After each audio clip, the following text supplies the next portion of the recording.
make sure that tire is all the way suspended, airborne. So we need to know this tire is spinning. There you see it, it is spinning. Okay, and what that means is that there is absolutely no pressure on this swing arm in an upward direction anyway. So the next mission then is to do this. Okay, so we know this bolt is correct. We know this one is not.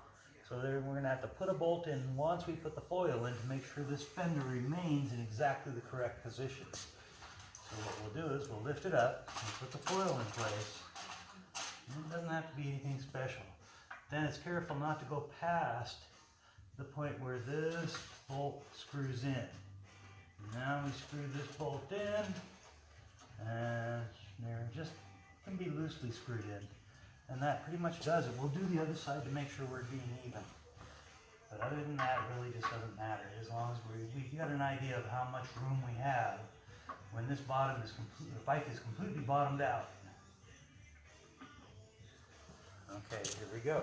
So, at this point, now we're going to jack up this wheel until it starts to lift the bike. And that's really a long ways away, actually, I think. Not super long, I don't think. Let's find out.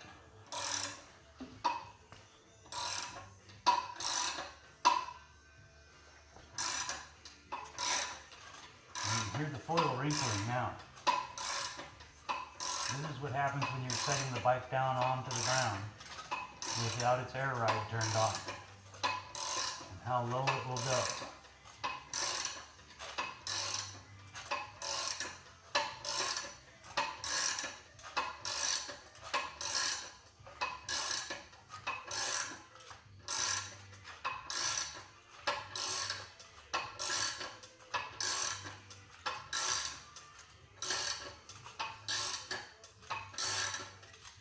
Still haven't reached it.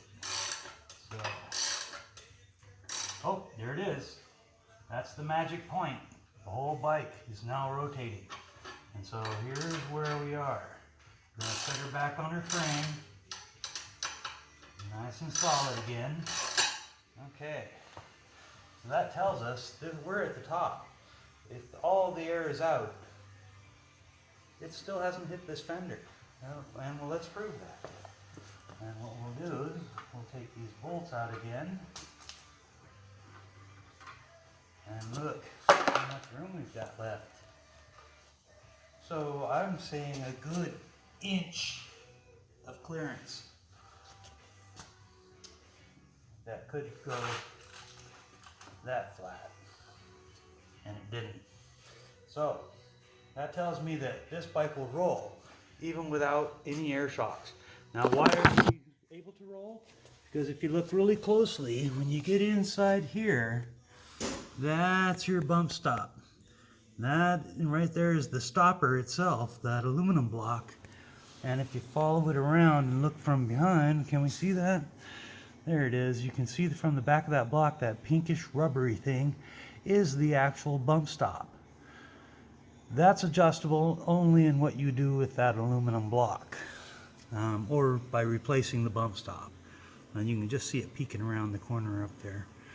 Anyway, that's what we were adjusting, and you can see there's the bolts are snug but not rock solid tight. And they won't be until I know for sure where I want it. At this point, I've got it reversed, so we've got about 3/16 of an overlap over the frame. That brings me closer. So now we got an inch of clearance. Let's play with that and see if we can get, actually I like that. So we'll leave it like it is.